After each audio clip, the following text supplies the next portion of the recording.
It's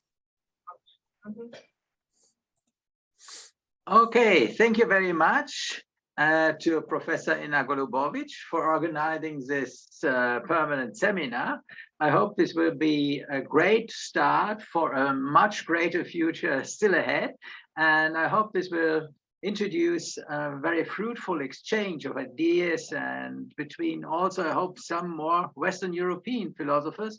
Now we have nearly only Ukrainian philosophers, but I think the important thing is to have the fruitful exchange. Okay, and thank you very much, Ina, for inviting me. So this was a particular wish of Ina to have me here to speak about methodologies. And thank you for all of you to have come to this talk here to start with this permanent seminar. So let me start now with the, okay, I have to switch that away, with my talk on methods in philosophy, from applied philosophy to the fundamentals. Various philosophers call into question the value of methods in philosophy, claiming that philosophy is precisely not methodological, but a deeper insight. Some go even further and claim that philosophy does not aim at knowledge at all, but, for instance, at the critique of dogmatisms. Others deny the intersubjectivity of philosophical thesis and thus the epistemic character. And the logical empiricists even deny that meaningful statements can be made in philosophy.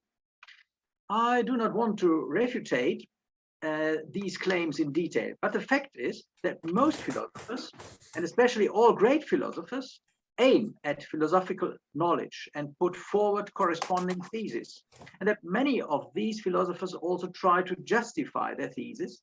The most important reasons for this is fairly obvious.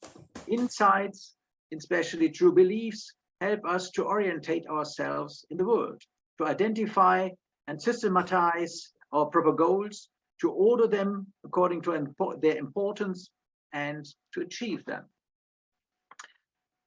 The goal of cognitions are true justified beliefs, even if many cognitions are, even if they are well justified, not true, but only acceptable, truth-like, or probably true.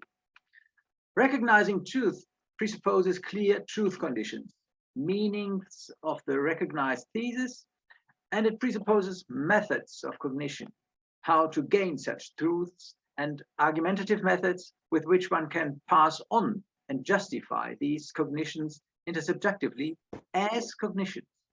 Therefore, analytical philosophers insist on the clarity of philosophical statements and on their argumentative justification. I will present such methods of justification in the following. Oh, I should go on here. So that was what I said here in brief. Okay. Justification methods are more or less general or specific, suitable only for justifying certain types of theses. And we have many such methods of justification which are also reasonably clear. However, in my opinion, a much bigger problem in the current philosophical discussion of methods than further refining philosophical methods is that the questions to be answered in philosophy, or the types of theses to be put forward in philosophy, are not at all clear. Once this question of, or thesis of types answers the question of what methods can be used to justify them, is not so difficult to answer. Therefore, much of this talk will deal with the topic of what types of theories we are trying to establish in philosophy. This is not intended to be an introductory lecture on philosophical methods in which the various methods are presented and discussed. That will happen a bit in passing. Rather, I will present my own theory on this topic. The methods I will present in the following are intended to cover all of philosophy. However, the examples will come mainly from practical philosophy, especially ethics. This is not only because this is my field of work, I have others, however, but also because this permanent seminar will deal particularly with the ethics of the Ukrainian war. So in the following, I will first briefly discuss methods in applied philosophy and then methods in general philosophy. So go on here. Methods in applied philosophy, especially in applied ethics and political philosophy.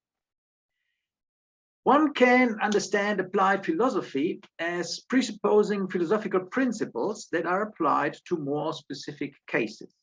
More on situations where this is not the case in a moment. If one can understand applied philosophy in this way, then the actually difficult cases of the justification of fundamental principles are excluded and assumed to be solved. And it is then clear in principle how to proceed in the more specific cases. This does not exclude the need for very complex or extensive empirical information, for example. What has just been said applies in particular to applied ethics and political philosophy. The two most important types of applied ethical arguments are deontic arguments for commandment, prohibition, or permission judgments, and consequentialist, especially welfare ethical arguments for moral evaluation. Deontic arguments, so we are here now, deontic arguments are arguments that justify deontic thesis from deontic premises. The standard case is that a deductive argumentation, more specific deontic thesis, is derived from first a general deontic premise, second empirical premises, and possibly third interpretive premises or lemmas, how far the empirical conditions fulfill the factual characteristics of the deontic premise. So I have an example for this here. So let me read that very briefly. We have a norm. States have a right to appropriate preemptive strikes against other states if the latter threaten imminent aggression. So then we have evidence. A country has stationed launches aimed at the capital of B country on the border with B country, has repeatedly demanded and threatened annexation of B country, and as intelligence reports show, has begun in recent days to arm these launches with nuclear warheads, smuggled past UN controls. And then we have the deed. B country conventionally bombed the launches in A country. Interpretation. What is described in premise 2 is to be interpreted as an imminent aggression.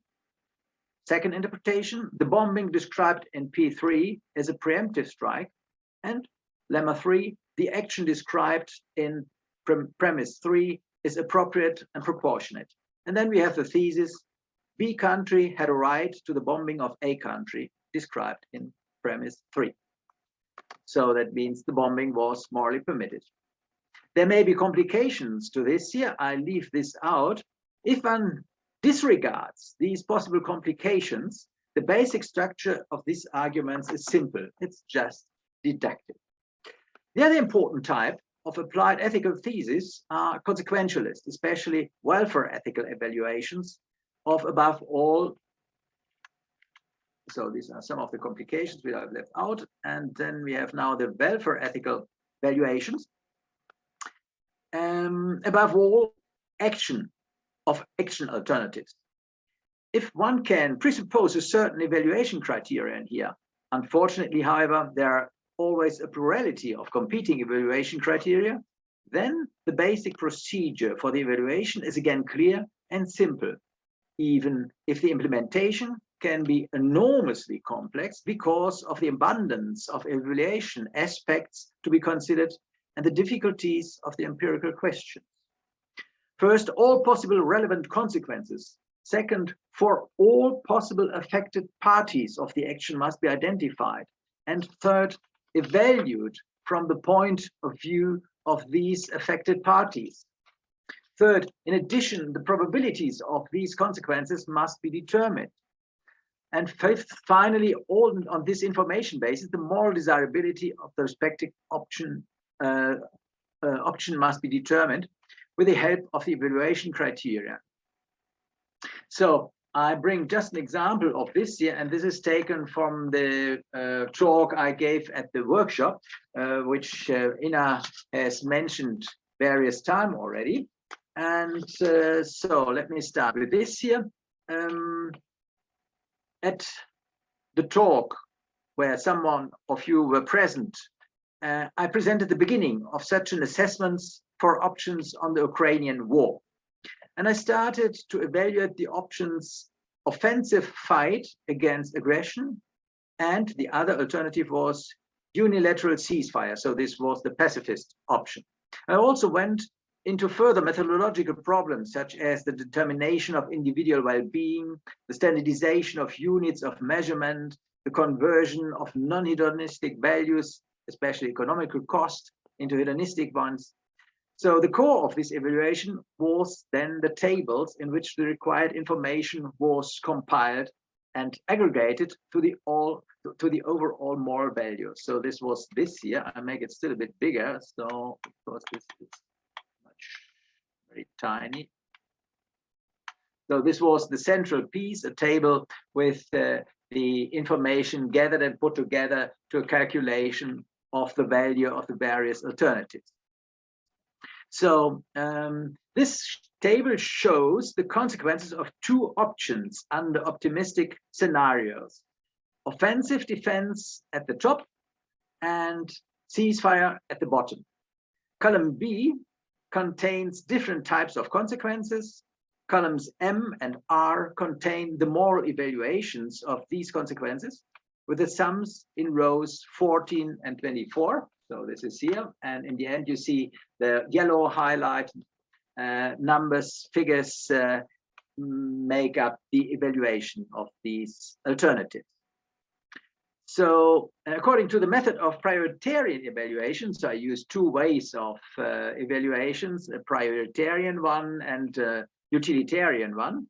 According to the prioritarian evaluation, offensive defense with 1,070,000 life lexes is thus clearly better than unconditional ceasefire with only minus 2,071,000 life lexes, but only in the respective optimistic scenarios. So I didn't go on to consider the other scenarios. Yeah.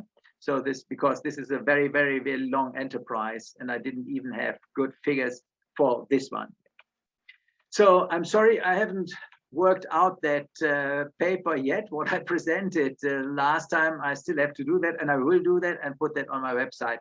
So then you can find all this, what I've said here, and only in a brief version in a more extensive way there. So one methodological result of this study was that the actual methodological problems, so I make this a bit smaller now, the actual methodological problems were manageable in spite of all complications, thanks to appropriate prior assessments of different topics, which served as a model. But that the main problem instead was the empirical data situation. Most of the required impact information could only be estimated, but so far could not be substantiated with sources. So next section, applied philosophy beyond the application of principles. However, applied philosophy often goes beyond the application of moral principles developed in the more basic subdisciplines of philosophy. This is especially true when the principles are too fuzzy or vague to be applied in relevant borderline cases. For example, if basic moral principles protect the life of persons, the bioethical questions arise as to when a person's life begins and ends, at what degree of mental development, intellectual disability, etc., a person still or already exists. Basically, if these ethics still want to make decisions based on principles, they can only tighten up these principles themselves. And to do so, they must apply the methods of the more fundamental subdisciplines of philosophy themselves. I will not go into this further here. So let me now speak of the methods and fundamental theories of philosophy. So far, we have looked only at applied philosophy. Some methods currently favored in philosophy. So since around the turn of the millennium, there has been a renewed discussion of philosophical methods in philosophy, which has then also produced new methods. Currently, a whole series of fundamental alternative methodological approaches are not only theoretically advocated in philosophy, but also practically applied. So there's methodological intuitionism, methodological naturalism, conceptual analysis, the phenomenological method, and so on. I take an ethical view of most of these. I take a critical view of most of these methods, because this lecture has constructive aims. I will only briefly criticize the most important of them here in order to justify why I will subsequently present my own metaphilosophical theory on the methods of philosophy, which is completely different from the ones just mentioned. The best known form of methodological intuitionism is Rawls' reflective equilibrium. Many claim that this is not intuitionism because it involves a process of reflection. In fact, however, this process of reflection only serves to transform an incoherent set of intuitions into a coherent set, and above all, consistent system that is still intuitively accepted. The preliminary final act of the reflection process is always that the coherent system is intuitively accepted by the respective subject of the research. The main objection to this method is it simply does not provide any justification, because in the end, there is no verification of a hypothesis on the basis of truth criteria, but only intuitive acceptance. That's why one cannot use rational argumentation to convince anyone else of the result of this method who does not already share the intuition. This even applies to oneself if one has changed intuitions. And there are always plenty of people who have other intuitions. This in turn reveals that intuitions, whatever they may be, have no special epistemic status. They depend on personal developments, casual encounters, cultural backgrounds, and so on, and have nothing normative per se. Alternatively, however, there are a number of methodological approaches that have sought to genuinely justify philosophical principles. Methodological intuitionism is thus not without alternatives. So this criticism or criticisms are also directed against the current form of methodological intuitionism, namely a certain variant of experimental philosophy that no longer relies on the intuitions of the particular philosopher, but on folk intuitions, and wants to accept these as the correct answers to philosophical questions. An additional objection to this folk intuitionism is, why should such average, ad hoc, folk intuitions provide a better answer to questions than philosophers who have been thinking about them for many generations and have developed reflected proposals on them? So let me speak of another method, and that is experimental philosophy. The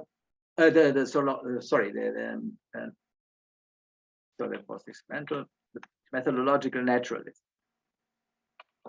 The program of methodological naturalism is that there is a continuum of methods from the natural sciences and respectable empirical sciences in general to philosophy.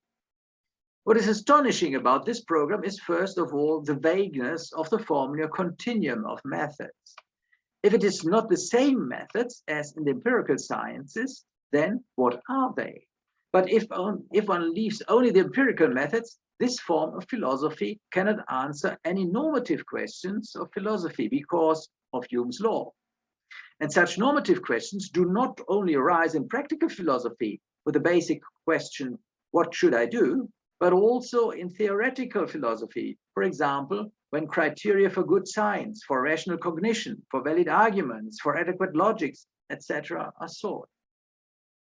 Another problem with this approach is that it no longer has a criterion of demarcation from other sciences, but it thus threatens to dissolve philosophy with its special questions.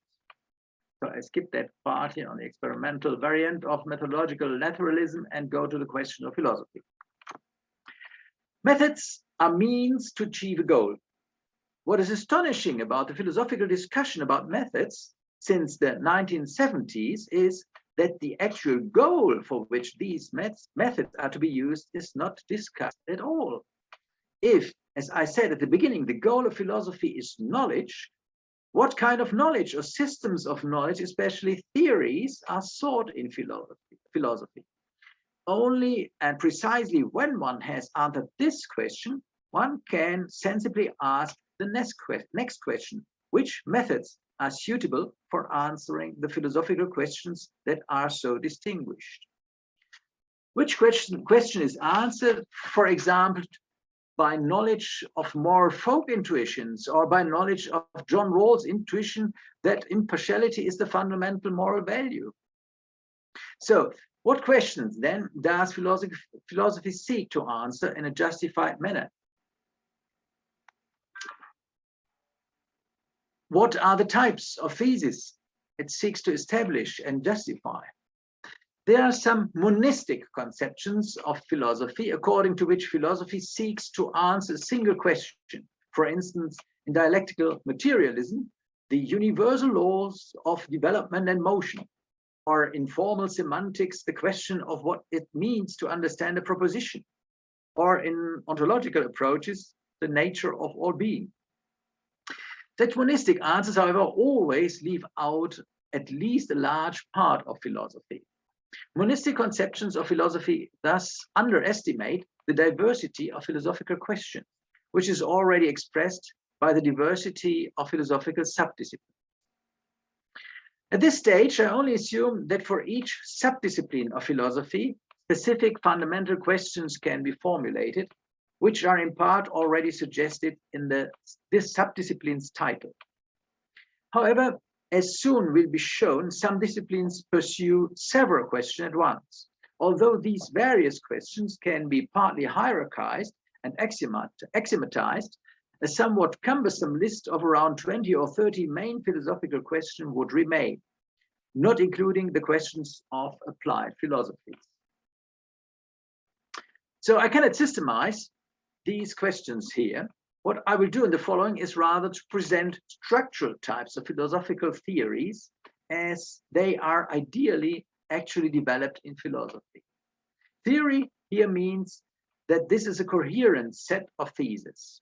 In presenting these types of theory, I will also discuss the methods by which the thesis of this type of theory can be methodologically recognized and justified. I will present 4 such theory types.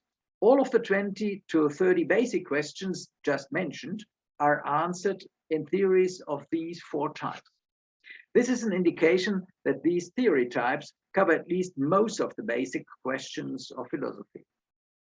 The meta-philosophy on theory types that I'm presenting here itself belongs to one of the four types. It is an idealizing-hermeneutic theory. From the presentation of this type of theory, it then becomes clear to what extent the theory developed here is empirical, capturing the current methodological practice of philosophy, and to what extent it is normative. So I will next present these 4 theory types in an overview, and then introduce or discuss a bit more 2 of them, because I don't have the time here to discuss them all more in detail. So these are the 4 types. So far, I found the following 4 good structural types of philosophical theories. First, there are the so-called descriptive-nomological theories. These theories identify basic structures, nomic characteristics, and regularities of man and the world.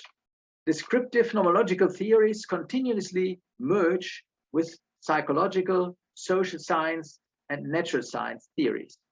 However, they can be distinguished from these sciences in the intention they pursue and the nature of the laws they aim to establish.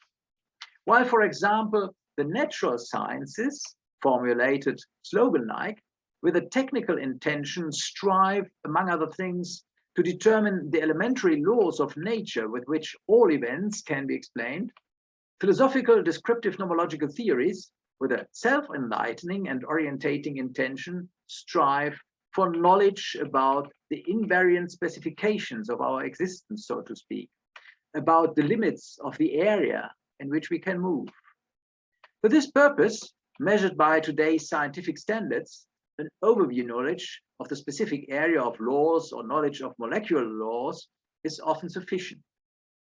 This knowledge is mostly needed in turn in idealizing hermeneutical and technical constructive philosophical theories. Disciplines with descriptive nomological theories include philosophical anthropology, general theory of action, philosophy of mind, theory of pre-linguistic cognition, cosmology, but also certain parts of social, state, and legal philosophy insofar as they determine regularities of the natural phenomena and social structures under study. Descriptive nomological theories correspond to a large extent to the ideal of methodological naturalism in philosophy. However, here they are considered only as one of several philosophical theories, the types of theory. Oh, sorry, I didn't scroll down. So the second type, idealizing hermeneutic theories. These theories aim at self-enlightenment about the practical sense of certain types of actions, of action products, action and decision rules, conceptual systems, epistemological models, ontological constructs, and so on. That is, of objects that humans can directly influence and shape. While descriptive nomological theories aim at a nomological self-enlightenment about the area and the limits within which we move and the leeway within them, idealizing hermeneutic theories inform us about the way we move in this area in a practically rational way, how we make reasonable use of this empirically given leeway. Although this philosophical self-enlightenment contains empirical components, it is not meant to be purely empirical, psychological, or sociological. Rather, it aims, for one thing, at a better understanding of one's own well-founded intentions, goals, what one actually wants to achieve with these objects, in order, among other things, to be able to pursue the really worthwhile goals more purposefully. For another, it serves to filter out the ideal means that have already been used to achieve these goals. From the understood actual goals and means, an ideal is constructed, which in the best case has already underlined, possibly even only partially, what we have actually created. Idealizing hermeneutic theories are thus, on the one hand, to a certain extent empirical, in that they seek to understand effectual practice, actually used means, and so on. On the other hand, they are normative in a broad sense, more precisely evaluative and consultative, in that they select only the best from this material and construct an ideal from it. So idealizing hermeneutic theories are developed in the following philosophical disciplines, among others: ethics, philosophy of science, aesthetics, philosophy of language, epistemology, as far as it refers to pre-linguistic models of knowledge and linguistic cognitions, ontology, in logic and argumentation theory, but also in the action theoretical theories of freedom and responsibility. Typical fundamental questions of idealizing hermeneutical philosophical theories are, for example, what is the sense of morality? What is the logic behind the criteria of good scientific practice? How is good language constructed? And then, why is it good? Which among the common forms of argumentation or improved versions of it are good, and why? So I come now to the third type of technical constructive philosophical theories, the technical constructive theories. These theories in philosophy aim at developing good, versatile instruments. They often tie in closely with the results of idealizing hermeneutic theories. Idealizing hermeneutic theories usually already roughly define the purposes, the standard outputs of the instruments to be developed. Technical constructive theories then critically examine to what extent the other results of idealizing hermeneutics can be directly taken over, or how far they only have a heuristic value for one's own construction activity. In the latter case, technical constructive theories, taking into account the idealizing hermeneutic ones, define certain good standard outputs of epistemological models, actions, action products, and so on, and then develop general descriptions, rules, criteria for forms of cognition, action, or product structures that optimally realize these outputs. For instance, logical argumentation rules, moral norms, scientific rules, descriptions of language structures, rationality criteria.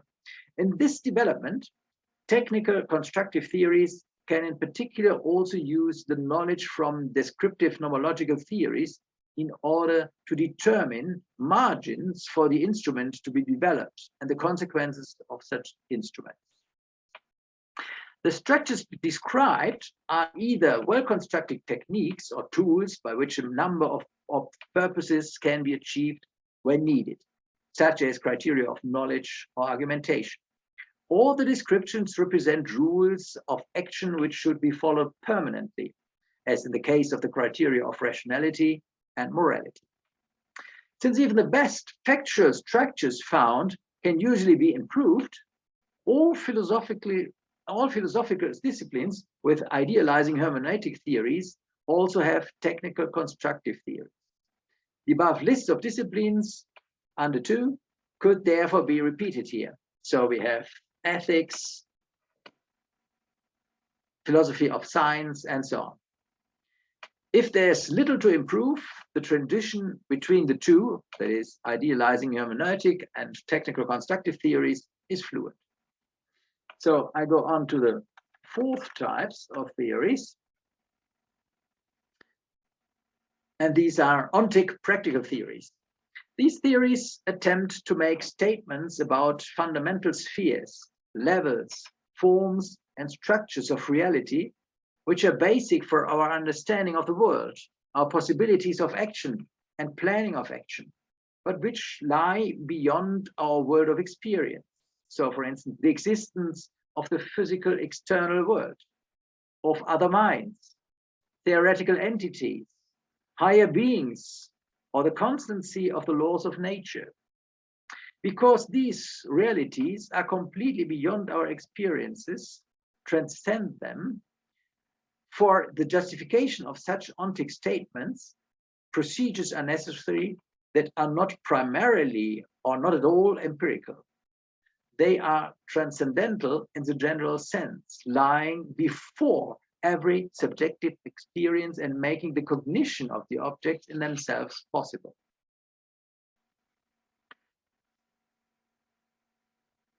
Promising transcendental justifications are practical justifications in the style of Pascal's wager, which try to show, despite the absence of any empirical proof of the existence of these hypothetical parts or structures of reality, it is better to behave as if they existed.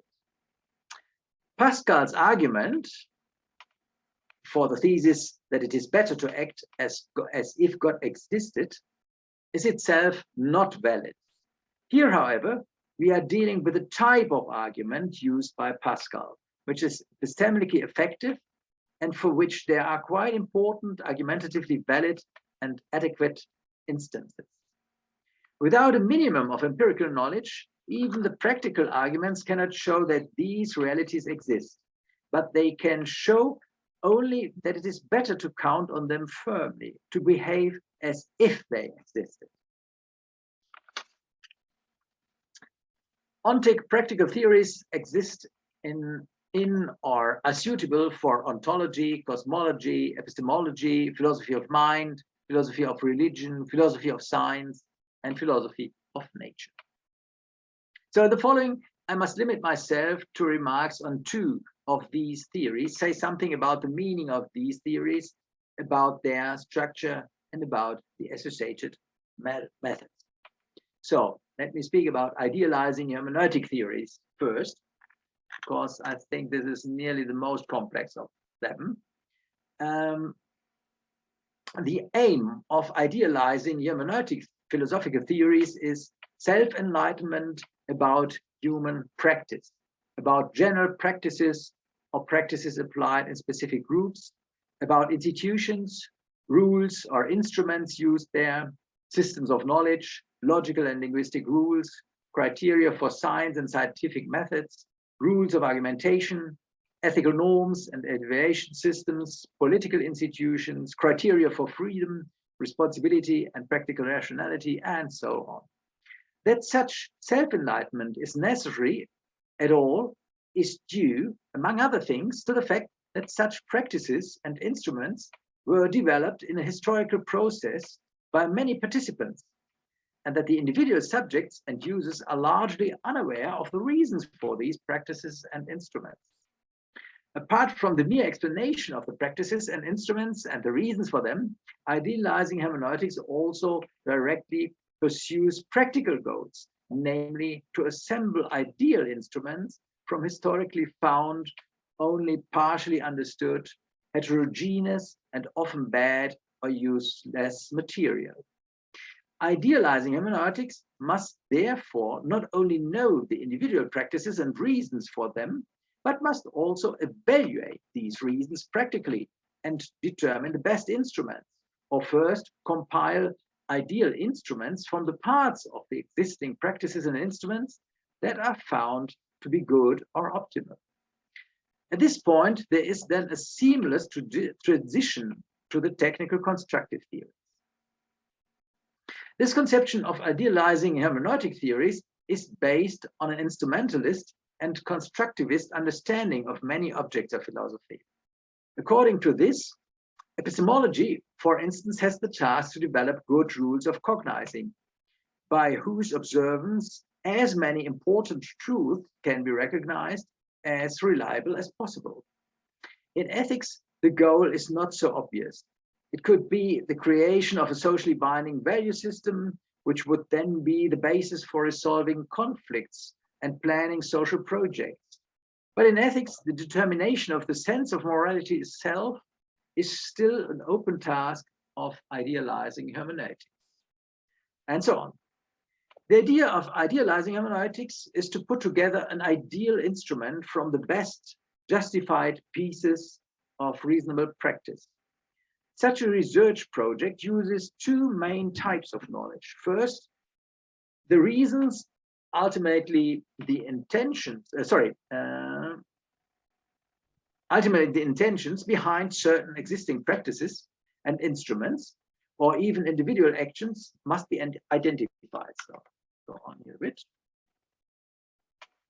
For if there is a causally relevant sense behind these practices and instruments, it can only be present in the intentions of respective subjects. However, these intentions are often unknown. Not even the inventors of these instruments are known. Then above all, the possibility remains to find the objectively best reasons for the instruments found. That is, to determine why and in what respect they are good. The key to all further findings, especially for later systematic research in technical constructive theories, is to determine the purpose, or more precisely, the standard output of the respective practice or instrument. Secondly, the reasons thus identified, but also the practices and instruments or pieces of them, must be evaluated. After all, the aim of idealizing hermeneutics is to filter out the best from existing practice.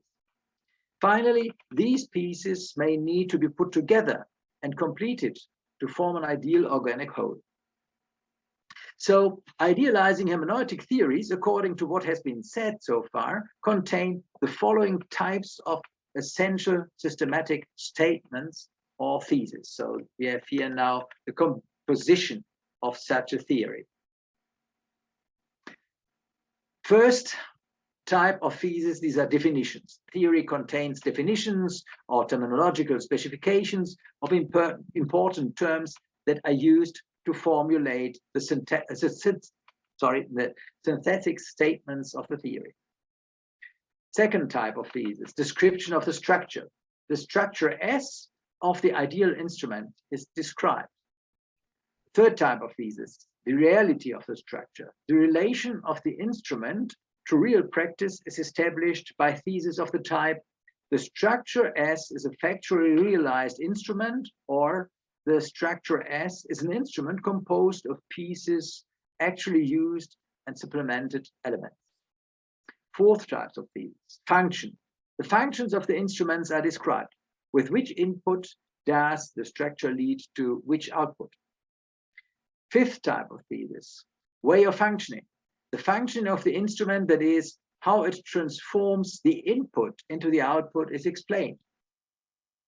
Sixth type of thesis, subjective reason.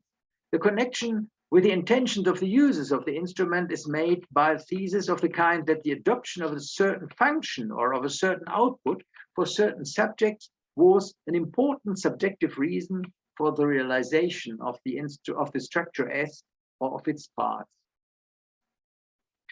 Seventh type of thesis, hypothetical reasons. In addition, hypothetical reasons can also be given that the advantages of certain functions of S or of parts of S in certain standard situations would be good reasons for the realization of these functions. Eighth type, objectivity of the reason. The aforementioned reasons must be assessed as more or less good and important. Then ninth, we have the standard output. One of the core theses is the determination of the standard output. The standard output from the functions described in the fourth kind of thesis is the standard output of the instrument S. That is the output that is objectively most important, or at least very important. It is often aimed at, has been produced in most uses of this instrument that are considered successful in the course and is the cause of further secondary outputs, which are, however, less frequently aimed at. 10th types of thesis, ideal instrument. Finally, the central thesis is the evaluation of the instrument. This instrument is the best, a very good one among the instruments for the realization of the standard output that are already factually realized, or at least are modeled on factually realized instrument and contain essential elements from factually realized instrument. Idealizing hermeneutics, as already expressed in the name itself, is conceived as a hybrid theory, a mixture of hermeneutic components and idealizations that are oriented towards instrumental requirements.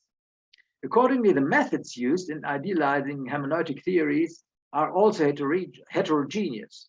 First, for one thing, they aim at the compilation of existing instruments and their interpretation. For what reasons have they been realized? For another, second, they determine objective functional relationships. And third, they evaluate them. So we have a first question: what were the reasons behind the use of this instrument or piece of instrument? And so the most thorough and, so to speak, last instance justification to prove the presence of other persons' subjective reasons are explanatory interpretative arguments. Their aim is to determine the mental causes of actions or action products, for these causes contain the subjective reasons, the sense on account of which the agent has performed the action. Thus one seeks the explanation of the actions or action products. The second question, explanation. How does the instrument function? The analysis of functional relationships in turn uses nomological knowledge from individual sciences, but above all, also the results of the descriptive-nomological theories of philosophy. This is precisely the supply function of the latter, that is, of the descriptive-nomological theories. And then we have the third question and the methods for them to answer them. The evaluation of the instrument. The evaluation of the instruments and their components is carried out with the help of practical arguments for the justification of instruments. in which the advantages and disadvantages of the respective object of evaluation are identified and weighted against each other. There are variously precise and critical procedures for this. Beyond the simple naming and roughly estimating evaluation of advantages and disadvantages, as we do in everyday life, the multi-attribute utility theory already provides relatively complex quantitative methods of practical justification. However, especially when it comes to the evaluation of, for instance, life plans or moral commitment, evaluation procedures with critical components that can call factual preferences into question are necessary. At the fundamental level, in the determination of the most basic evaluation criteria themselves, only simple practical justifications can be used in the end, especially in the form of conditions of adequacy for the justification criteria are established and proven to be fulfilled. These adequacy conditions list the desired advantages and to be avoided disadvantages of the instrument. So let's proceed to the last type. I want to present here very, very briefly the technical constructive theories. These theories are akin to idealizing hermeneutic theories. In them, on the basis of a secure determination of the desired standard output, good instruments are developed relatively free that realize this standard output. So the difference to the idealizing hermeneutic theories are that they presuppose such assumptions about the standard output, so they don't have to inquire on that, and that the reference to already existing realizations of these instruments is missing. They can do it freely. They can construct freely new instruments. Structurally, the technical constructive theories are simpler than the idealizing hermeneutic theories. They simply lack certain theses of the idealizing hermeneutic theories. Accordingly, the amount of methods used is also reduced. So as I've written here, the methods used in technical constructive theories are a proper subset of the methods used in idealizing hermeneutics. So that was it. Thank you very much for attending me. My time is long over. I have to stop. I think the broad outlines of the theory has become clear. Nevertheless, I look forward to your questions, comments, and objections. So thank you very much for your attention. And so I give back the floor to Ina. Thank you so much, dear Christoph. I didn't tell about our timing before, but we discussed these questions and topic more time that Christoph proposed for us some kind of standard, 40-50 minutes, and after that 30-40 minutes for discussions if we will have questions. Thank you so much. And what are the questions, comments? Mikhaila. Yep. Thank you, Christoph, for this super exciting lecture. Yeah, and I suppose that the majority of the comments and discussion will be about the latter part of your presentation. So I wanted just to briefly get back to the initial part about, for example, the difference between normative ethics and applied ethics. And my question is like this. So you stated that we have normative ethics. Actually, you didn't use the word normative, which probably is important. Yeah, but basically we have ethics, like general ethics, which discusses the rules or utility functions, for example, of more general stuff. And then we have applied ethics, which basically applies the results of the discussions in this kind of higher order general ethics field.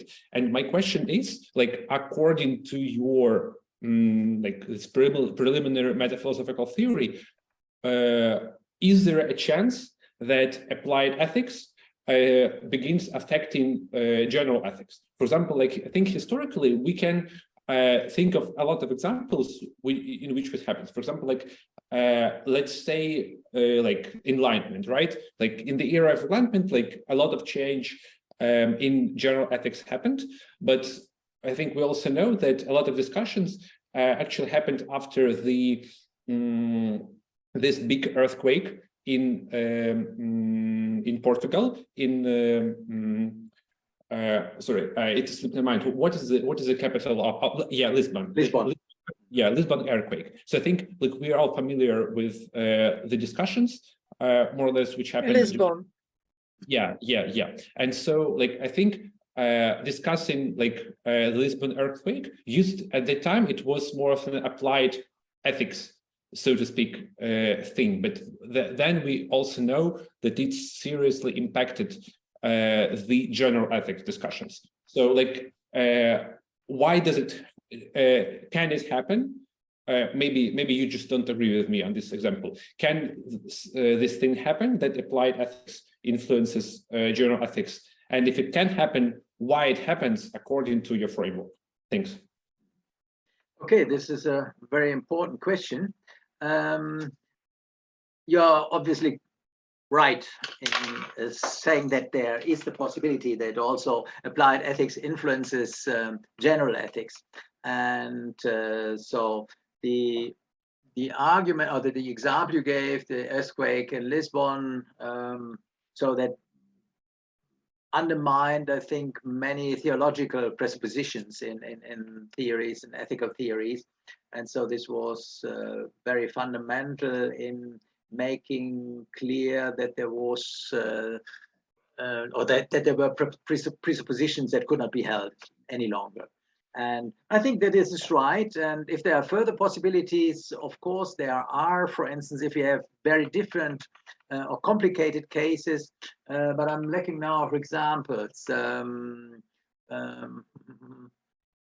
that applied ethics goes into specific cases where we see that we cannot go along with the principles we've already used, and that this brings out a kind of reflection of the general methods. But even on a more simple, in a more simple version, there can be this kind of free effects, or let's say backfiring effects, that we don't find the principles applicable in a certain area, or that they are too fuzzy or so. And then we see that there has to be more done. This would not be really in a very strong contradiction to what has been done before. It would be to ask for a more specific elaboration of the principles already used.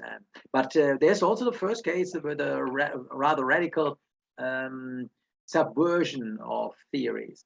One example, for instance, was, for instance, which make up was one element of founding utilitarianism, was the conviction that the punishment practices in the 18th century were rather cruel. And so utilitarianism was used to criticize this, that this was not useful. And so we see here that this has also contributed to develop utilitarianism as a theory, which has also a very critical impact. So I completely agree with your suggestion that there is also this kind of influence. So the not top-down, but the bottom-up influence from applied ethics to the general theory. Was that a sufficient answer to your question, or was something I have left out you wanted to know? Micro.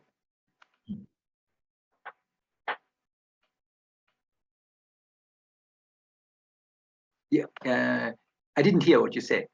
Yeah, sorry. I just said it's sufficient. Yeah. Okay, thanks. Okay, thank you.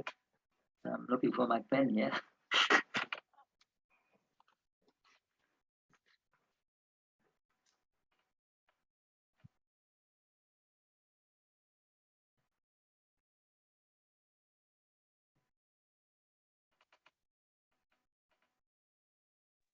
In the microphone.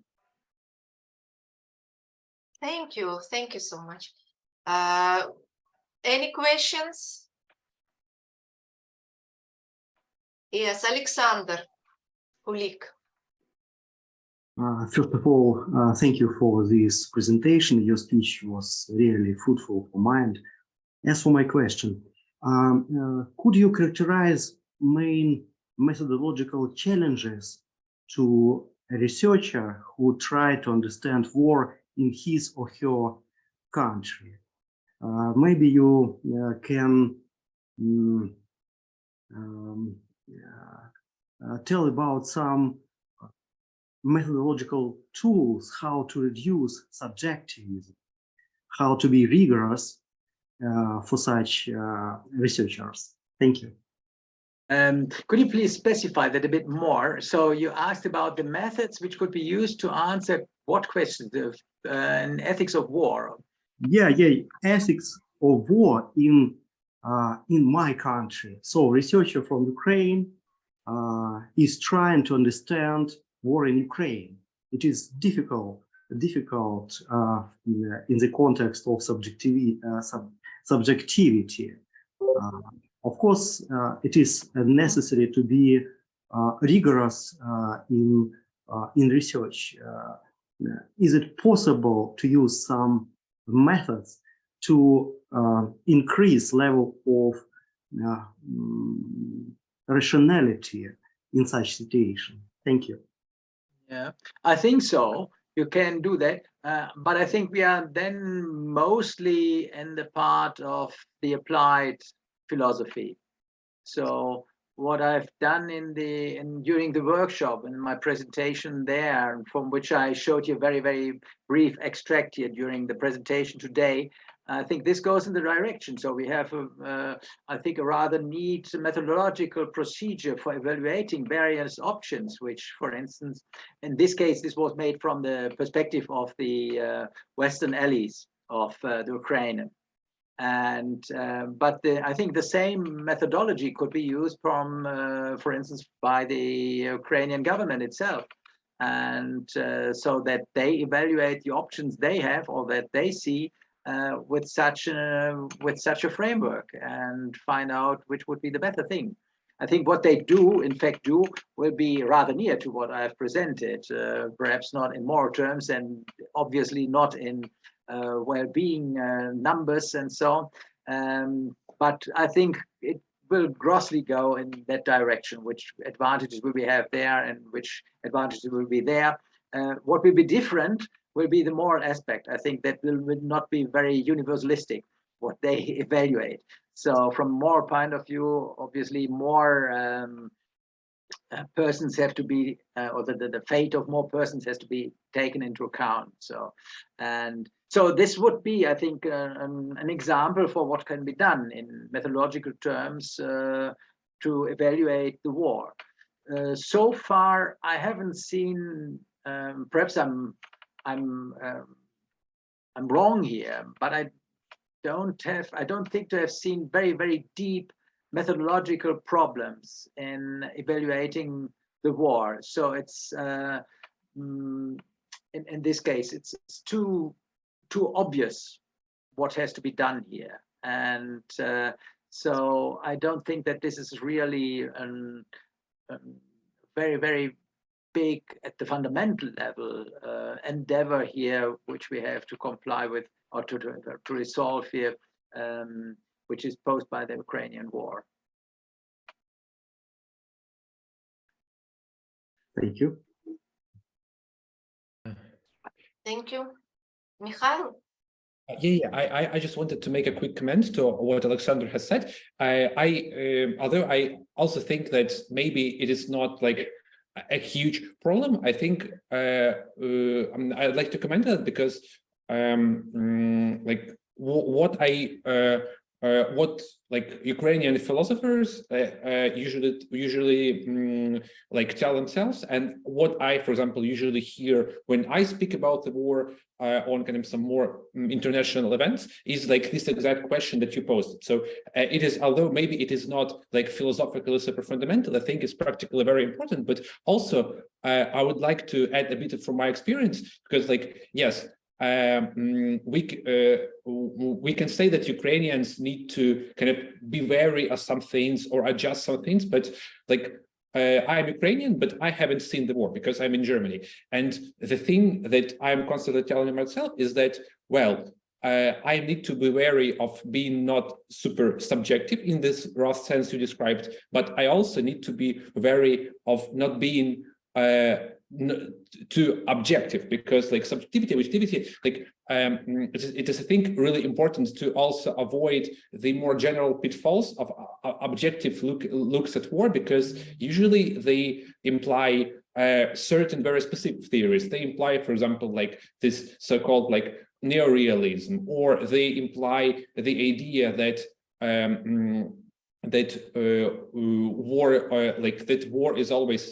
war is always bad, and we need to do absolutely everything to stop it. So basically, my point is that, yeah, I think we practically, in terms of applied philosophy, we need to be wary to be not too subjective, but probably we shouldn't be worried about that too much, because you can go too far in the opposite direction as well, I think. Yeah, thank you. Mm-hmm. Thank you, Mikhail. Who else? Anybody? I have, if it's possible. Sergei Shevtsov, thank you. Thank you. Dear Professor Lumer, I want, first of all, thank you very, very much for your presentation. I have many questions, but I need the time to put it in my mind. You have a time. You have a time. No, it's not. We're not so many time, so much time for it. I have two questions for beginning, for my understanding. First of all, if it, I like very much your attempt to connect ethics and types of methodologies, and I want to prove myself what please, first of all, what type of theory, what type of theories is Rawls' theory of justice, for example? I want to check my my imagination of it. And the second question is more serious. How you understand of war? Is it for you a type of behavior, a type of human behavior, or its state of ontological phenomenal, or is it status of the states, or what your fundamental, if we talk, if we speak about ethics of war, what you mean when you say war? Is it phenomenal, or is it ethical phenomenal? For example, that need to be evaluated. If okay, if it's possible, please. Thank you. Excuse me. Yeah.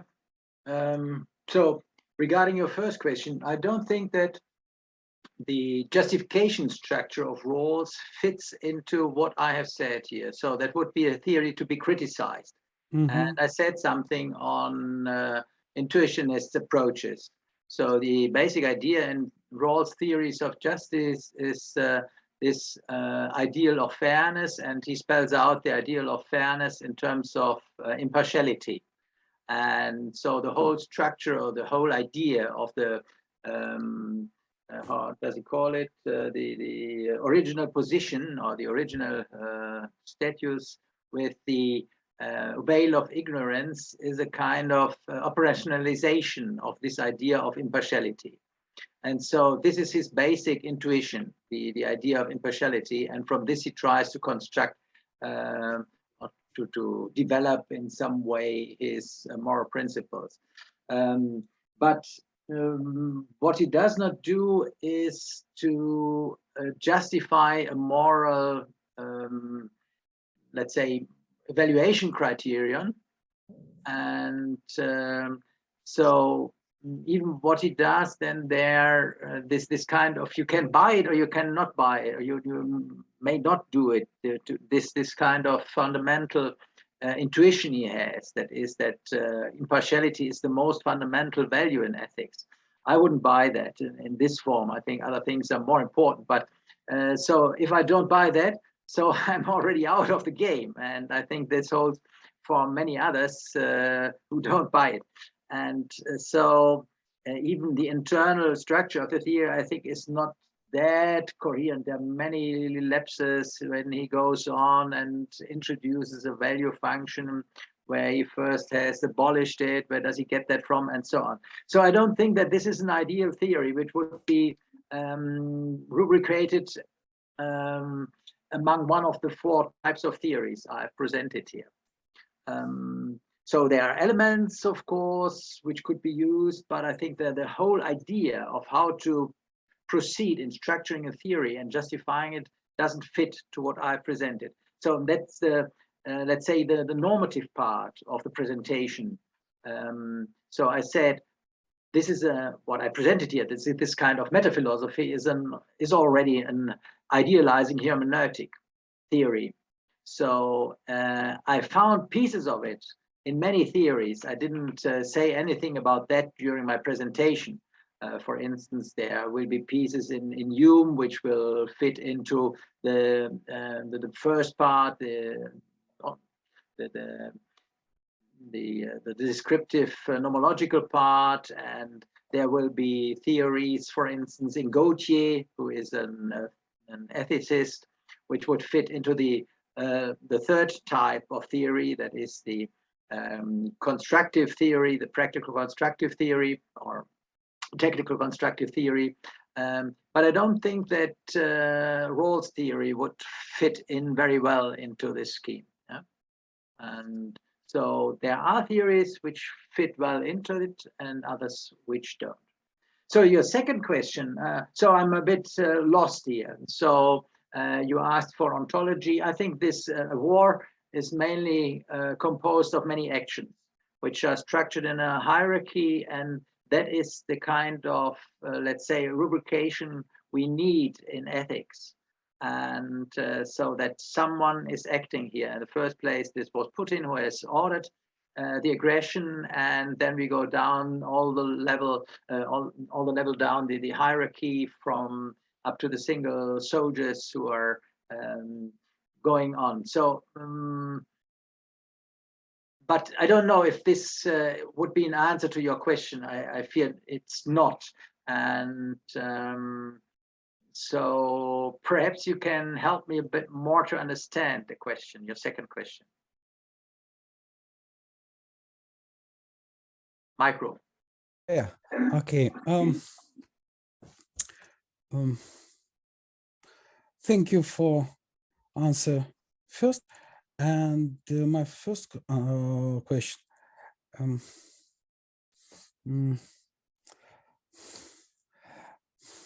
I try to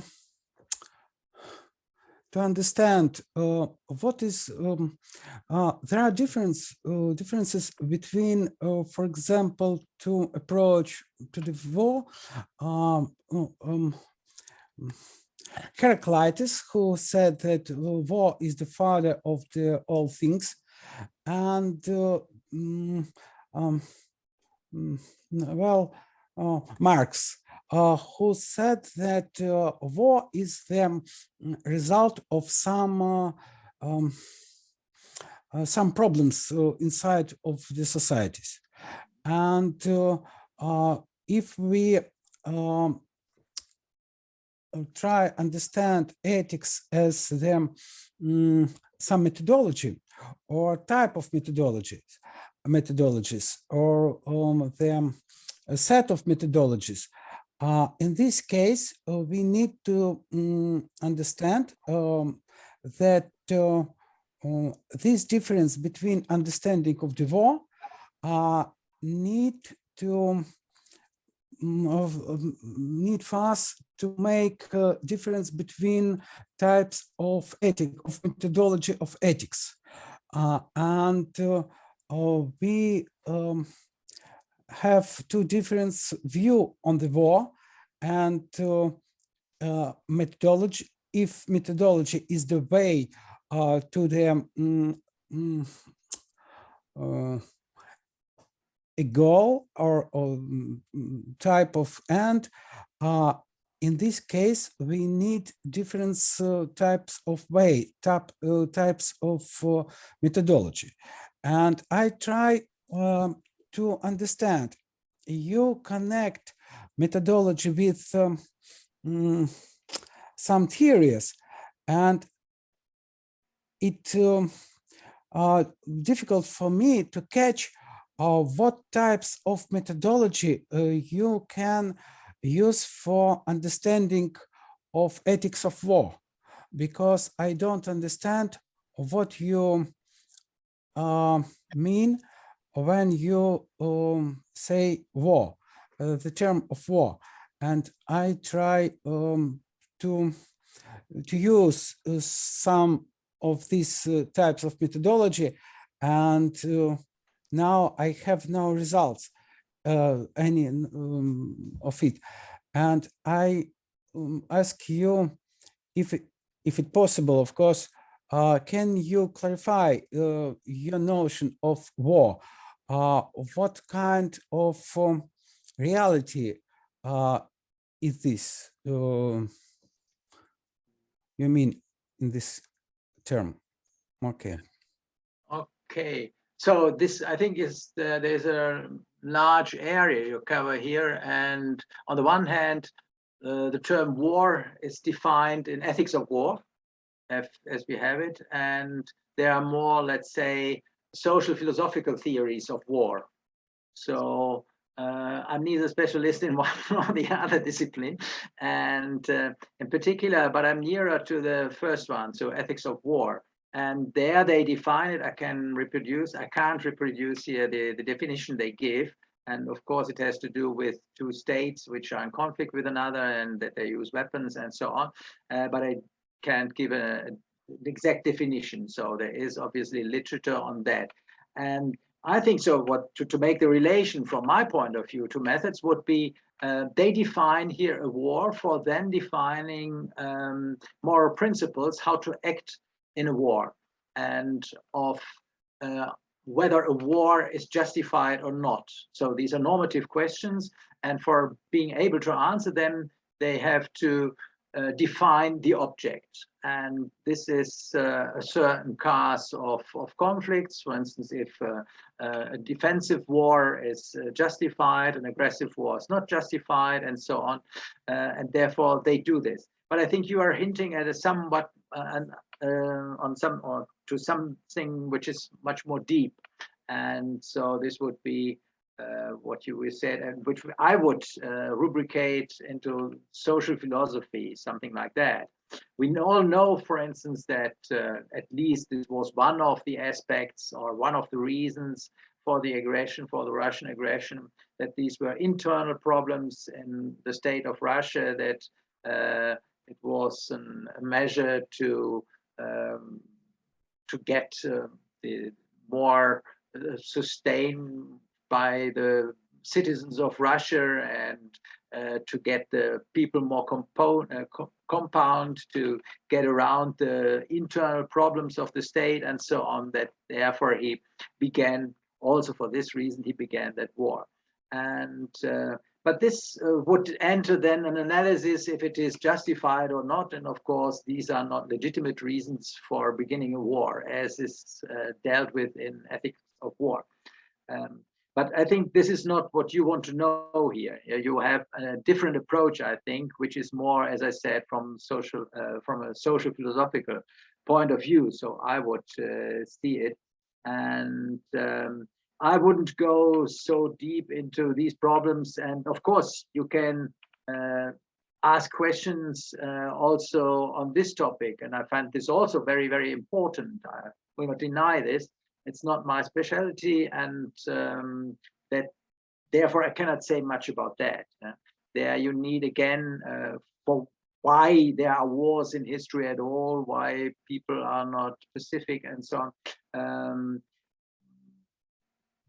So there will be answers to these questions, and for which we use again or need again methodologies. I will not deny that, but I cannot say that much about it. So sorry for that. Let's say it's a long way to say that I don't know. Thank you. Okay, thank But you. we have a new active participants, and I start from the beginning of the reaction. Sergey, Nadia, and Victoria. But not ladies first, but our men are first. Please, Sergey, microphone. Sergey. Sergey Grigorьevich, Sergey, microphone. After that, Nadia, then Victoria. Let's begin.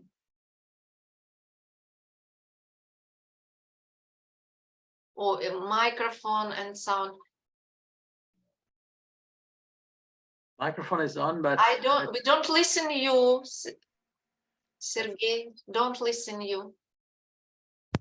Just now, try to do something with your. Yes. okay. Excuse me, please. Excuse me, you. please. Yes, you. Do you hear me? Yes, we hear you now. Well, Yeah. yeah. Good. Thank you, Professor Lumer, for presentation. Good presentation. I have any questions. There are in the history of philosophy, there have been many great philosophers, and almost everyone has developed of his own method of philosophizing. All of these methods can be divided into methods of classical and non-classical philosophy. There are different criteria for classifying of methods of classical philosophy. In ancient philosophy, there were already many methods of philosophizing, natural, philosophical, sophistical, dialectical, and eclectical methods. For example, Plato used dialectical. Aristotle also speak of dialectical method, but understands dialectics differently. According to the eclectics, he actually used eclectic method. The purpose of which is to find the most acceptable solution to the problem. Your classification of methods differs from that used by the historian of philosophy, and which the philosophers themselves have spoken of. My question, what criteria were you guided by when you built your classification? Thank you. Okay. Thank you very much. That is also a very important question. So, for instance, you gave some examples now from the Greek philosophers, Plato, to begin with, and let me say how I would approach this here. So, what I presented here is, as I said, an idealizing hermeneutic theory, and I didn't find the approach of Plato so much ideal, and so therefore. My theory will not cover it. So it starts with the problem that he hasn't a theory he wants to defend. He is mostly critical and discusses common opinions and tries to refute them, but he doesn't aim at something more theoretical. This is quite different in Aristotle. Yeah, and in Aristotle, I often don't see the method in it. So he makes very important statements, But when I study him, I don't see such a strong method in it. So there, as I said, there are very well-structured theories in his, at least for the time, very well-structured theories in his writings. But to find a method, a precise method behind them, I have some difficulties. Yeah, for instance, if he justifies the moral evaluation of human activities, yeah, or the not moral, the evaluation of human activities. This is inspired by sort of practical deliberation, which I would completely refute.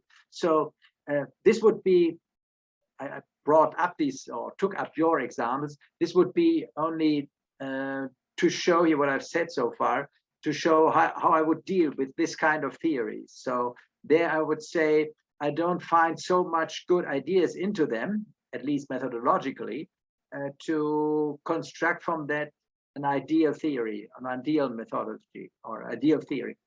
And so if we go ahead in various other theories, this may be different.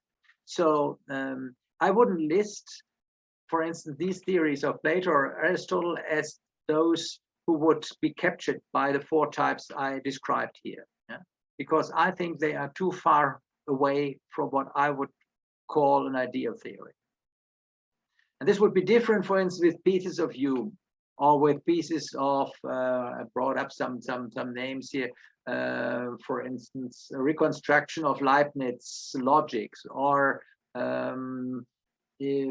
for instance, I spoke about Gautier, who tries to invent a theory, a contractualist theory of moral obligations. And there are various examples which I find more understandable, how they proceed methodologically, and which bring out results. I don't always conform to these results, but I find that the way they methodologically go more understandable and also, let's say, shareable. Is that an answer, or to what you wanted to know? Yeah, good. Thank you. Very much. Thank you. I can invite Nadia. Nadia. Thank you, Christoph, for the interesting report. It is a really interesting classification, and I also have some methodological questions. Microphone. Of your classification. Just now, good. Is very good. So one methodological question. One little one. These taxa, kinds or types of classification, it seems to me they don't exclude one another. For example, it seems to me that every idealizing-hermeneutic theory can be accompanied by technical-constructive methods. Is it possible? Can we then say that these are stages rather than types? Okay, that's it. Yeah, I said so. So that the two, the middle two, number 2 and number 3, idealizing hermeneutics and constructive theories are rather near to each other, and they can, as you said, as you suggested, could be stages. Yeah, that someone starts at the idealizing hermeneutical level, starts to understand everything, and then has got the kick. I've now reconstructed everything I found valuable in what the theory already, or what the, let's say, the literature already provides, and now I go on. And so I have the means, I've understood what's the project in this kind of theories, and so that would be right. But I would say in that moment, that person would switch to another type of theory. So he or she doesn't care any longer about whether there was already an example in history that somebody thought about that, and so on. And so that would be a change also in type of theory. Thank you. It looks like very fruitful approach. Nadia, Thanks. my remarks was about microphone only. I don't have any limits for your questions. If you would like to continue. Any questions? Thank you. It was admissible. Yeah. Mihaila, third time. Yeah. Yep, thank you. I'd also like to continue discussion of this meta-philosophical theory. And yeah, I absolutely understand and acknowledging that first, this is kind of your meta-philosophical theory is probably categorized under kind of the part 2, the idealizing-hermeneutical theories, and also like that obviously probably for you there are some philosophical words which you wouldn't categorize as philosophy. Yeah, I have some questions about how exactly would it work, and I'm interested in what we could call like category drift in your classification. Yeah, so I think that still because you're doing meta philosophy, it is quite comprehensive, and I think like in terms of methods, it covers like basically almost all we have. But then when we start, I started like applying your classification to some edge cases, and I want to share a couple of examples. Maybe you're interested in. For example, like let's say that we have I don't know, like imagine I'm a feminist ethicist, and I'm deeply inspired by the work of Michel Foucault and so on. And like I want to give a talk, and I'd say, well, like I want to give a talk in like practical ethics, in applied ethics.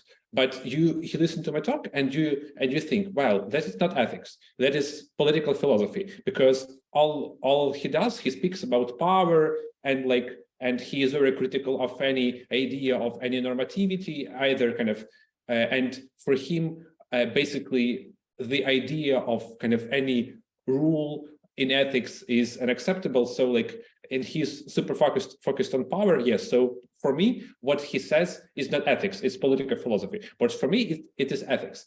And I think that maybe you will say that I am not a philosopher at all. And I think, yes, in some respects, like some ethical theories which are very focused on kind of this power thing are not actually philosophy, but still the question remains that we have this kind of substrate, this like this theory in the realms of social philosophy, which quite often is positioned as ethics. So basically, there is this thing that should be idealizing-hermeneutical theory, or actually maybe even technical-constructive theory, but according to your classification, should actually be descriptive-nomological theory, because like people who use Michel Foucault to do ethics, if it's possible, I'm not sure, but yeah, let's say they usually mostly interested in limits and areas. And the second example, like about ontic-practical theories. So I was actually especially interested in that you classify its philosophy of mind in here, and I think it's quite uncontroversial, and a lot of people would agree, and probably I would agree as well. But I think there is a lot of philosophers who would, for whom this work, this classification is not applicable. For example, let's take, I don't know, like people like Chalmers, right, who are quite, I think, influential in philosophy of mind, but their philosophy of mind is very non-ontic. Their philosophy of mind is more of a kind of technical theory, right? And so basically, I think we can find more and more of these examples in which a theory, according to its methods, should be classified like this, but according to what this theory really deals with, it should be classified as something kind of as another type of theory. Yeah. So what would be your approach to kind of deal with this problem? Thanks. Good. These are very interesting questions. Let's start with Foucault.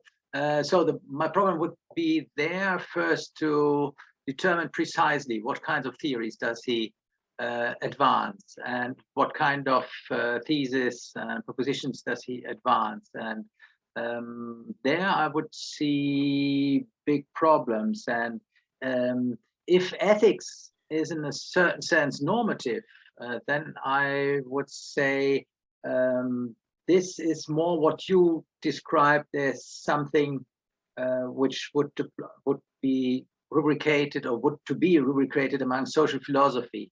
And so it would be more descriptive nomological. And you said, but they have a self-understanding of being normative as well, in some sense, as criticizing power.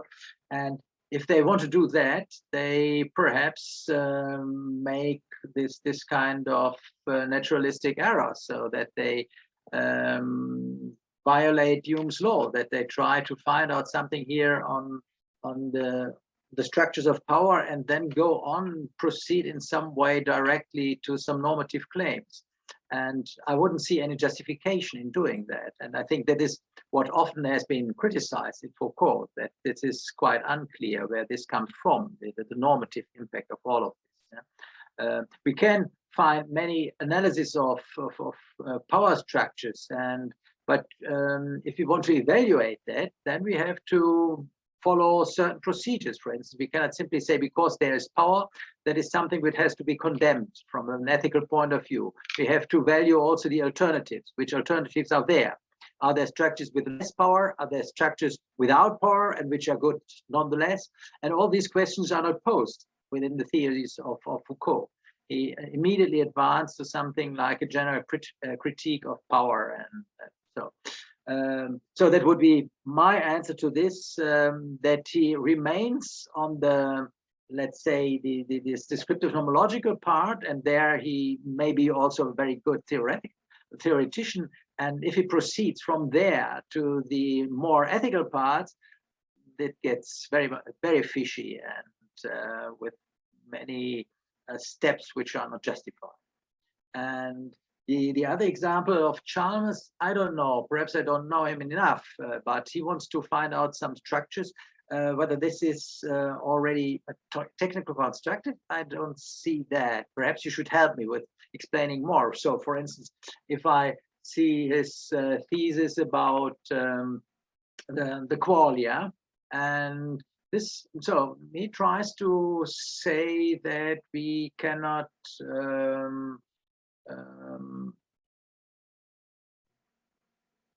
what would be the precise thesis? First, that there are qualia, that it is not possible to discover them directly, and that these qualia are not captured by empirical science, or are not captured by the kind of philosophy they usually follow in Anglo-Saxon countries, and that they try, for instance, functionalism in a certain sense does neglect or also abandon qualia completely. And so he wants to argue that they are there. But I think this is remains entirely in the first type of theory, that is descriptive nomological. Yeah, just a small Chalmers. Like I'm right now, I'm mostly kind of talking about his.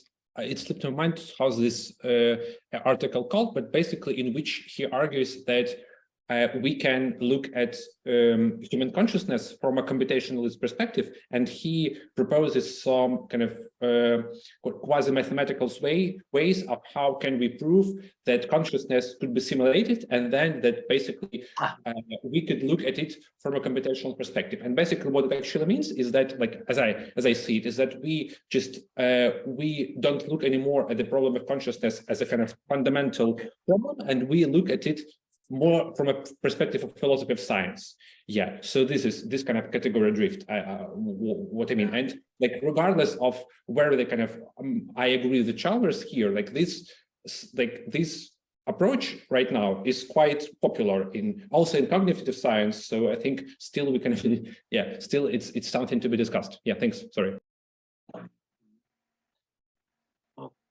Okay, but what is exactly the shift? So I have read about his theory where he thinks that persons can be substituted by these kind of artificial intelligences, and that we okay, this would also be something technical constructive. This may be. But that would be a different theory, so it's not necessary that you always follow the same types or provides always the same thing about, or provides theories always of the same type. And, so I don't, in this case, don't see that this excludes each other. And so if this is a good theory, it's a different topic. I have many reservations about that, but that would be a suggestion that we can do that. And he also gives the recommendation that we should do that. That would be the best thing to do. And I don't follow this here, but that would be, of course, discussing only methodological question. Of course, this would enter the third type of theory, not in an ideal way, however. So the same person advancing two types of theories, different types. Thank you. Any new comments or questions? We are working more than 1 hour, near 2 hours, and maybe we have to go to some conclusion, but really we have a time for new questions too. To my comment for the future, just now, maybe somebody want to formulate your questions or notes. I would like to talk about our future now, yes. And as we wrote in our previous letters, we want to have some regular seminar 1 time in the month. And I have some propositions for future talking, for future discussion, for future topics. It's a first point before we will finish our today's seminar. And next, really, it's Professor Lumer described such kind of cosmos of methodological approaches, well-organized model or system. It's not so easy to understand just now. We have a chance to communicate with you. If you will have a comments after that, you can write to me and we will discuss it. And I would like to ask Christoph, Christoph, my questions to Christoph sometimes ago, to send me his text on the theory of argumentation, and some of the points of today's presentation repeat, yes, some points of your articles. Do you have or something? Can we use some of your text about this topic today? Yes. Your presentation, so what I've articles for best understanding of your ideas for future communication. If somebody didn't understand some points, I know myself all of questions for me will come after you. Yeah, it's a good idea to have full text for thinking. Really, we have records of this meeting, but sometimes it's better to read the text. Yeah, so for the talk of today, I have nearly a complete manuscript, so that would be easy. In difference to what I did last time, that only mostly notes in German, which have to be spelled out firstly in full text and then translated into English. So this time I have a complete text in English, so I can make that available. And then there's also the longer paper I sent already to you. That is on the ethics. No, what was it? No, sorry, it's on the argumentation in philosophy. So that's the title of the talk. So where the various types of philosophical theories are explained to much more extent than what has been presented here. So what I presented here is in a big part taken from this paper. So you can have that. I can send you that. So it's the second paper you have already. So you can distribute that within this community. There's no problem. It's public and it's open access. There should be simple access if you only have the web address. Any questions? And I have maybe small questions or not. Really, your model is well organized. It seems without any gaps and any some troubles about links between theories. But I listened one times at the time of your presentation, such hybridity, or what with the problem of the such kind of gap between theories, choice, problem of the choice, suitable theories for some kind of problem, methodological, practical, ethical, ontological, and something else. And I will use some basic term of one of the dissertation that will be prepared, I hope, in our department, about liminal experience and such kind of liminality between problem, how to maybe to solve the problem of the gap. I remind in my mind, but gap is the title of the German association. Yes, but this I think is a coincidence. So they made a joke of it, but I don't think that it's their deeper meaning behind it. What's my questions about such kind of gaps in primary meaning of this term, between how to choose suitable theories for special topics. Do you have what you want to know? It's a question what you want to know. And for instance, if you want to provide normative guidelines, you cannot do this with the first kind of theory or type of theory. Yeah. If you want to have normative guidelines, you must use one, the second or the third. So, or idealizing hermeneutics, or you have to use the practical constructive theories or technical constructive theories. Yeah? And the same holds for the ontological theories in the end. So ontic-practical theories, they are not able to answer practical questions in a certain sense. So in a certain sense, they do only this, but in a different sense, they don't give you an advice which goes beyond your, let's say, attitude towards fundamental parts of reality. So, as I said, it depends on what question you want to answer.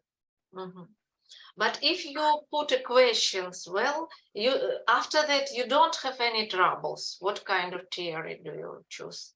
But it's the first idea, how to understand your basic purpose. Yeah.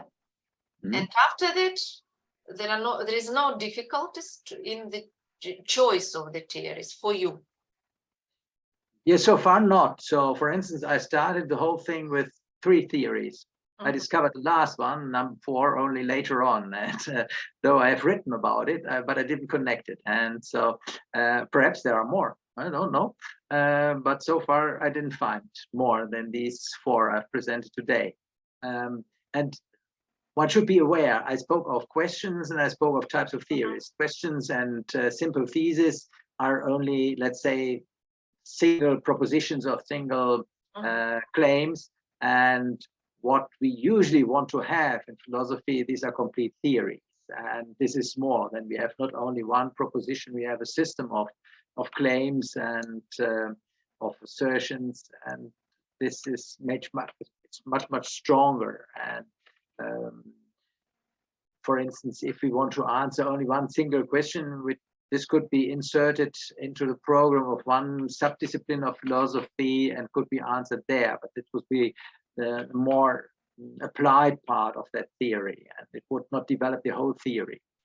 So for instance, in ethics, we want to have a theory which provides us with more principles, axiological principles of valuation, perhaps also, obviously also the ontic principles, what we have to do, and then if we have more concrete questions, this would be already covered, I think, by an application of these principles, which have been developed on the fundamental level, normative ethics.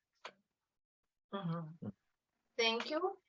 But maybe last and very brief, Mikhail. Yes, we had to. Yeah, actually, I had a similar question, and like to be very brief, basically, your metaphilosophical theory, do you consider it more of a descriptive theory, or like basically sociology of sociology of philosophy, or is it more of a prescriptive theory, like how should we do philosophy? Because like obviously, the more kind of philosophical the more works or kind of approaches they kind of don't fit into what you describe, or the more philosophers kind of miscategorize what they're doing, the more I would get a feeling that what theory you're actually proposing is kind of more a prescriptive theory of philosophy, right? How should we, not only how should we categorize philosophy, but how actually should we do philosophy? Yes. And if I'm correct in this way, so what would be kind of the goal of such a prescriptive meta-philosophy? Thanks. Yes. So no, you are right that these two things have to be distinguished. And of course, this is a theory which is mainly normative. Yeah. So it has its empirical parts, and the background for these empirical parts is mostly this: that we have treasure here of a practice in philosophy which longs for, which exists for more than 1,000 years and several thousand years. And if you want to discover and develop that on scratch, you will not arrive the levels we have already arrived. And so there has to be this reconstructive part, which is already based on what is done empirically. So to understand that, and that there's a lot of wealth of good ideas into it, therefore there's this empirical part. But what I'm mainly interested in is normative. So it would be, we had this discussion here this evening before.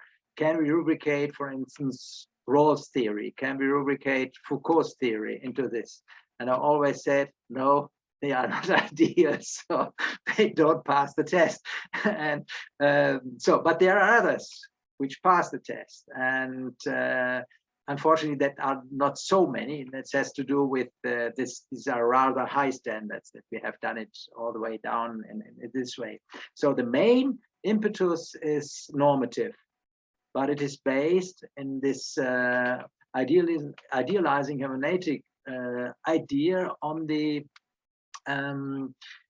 with the background that we first have to discover and to use what has already been done, and where there are many good ideas which have to be developed and at first, as I said, to discover. Thank you so much. I suppose we are working well, but we have to have a final point and introduction into our new meeting next month.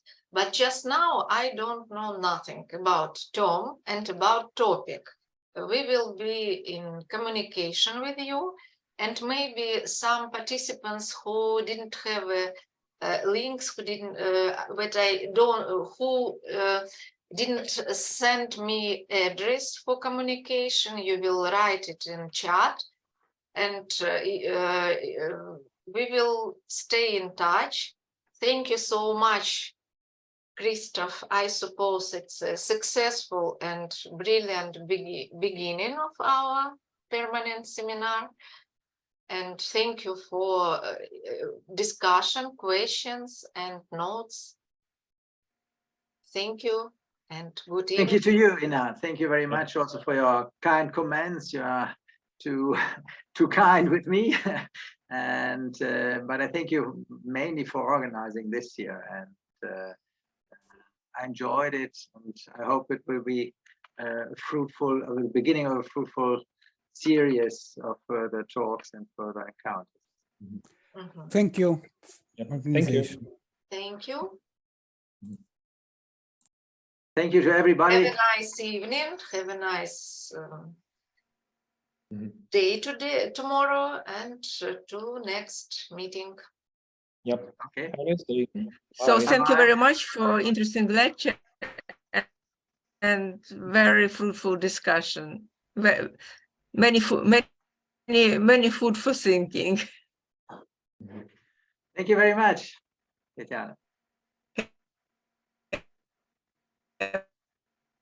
Have a nice time again.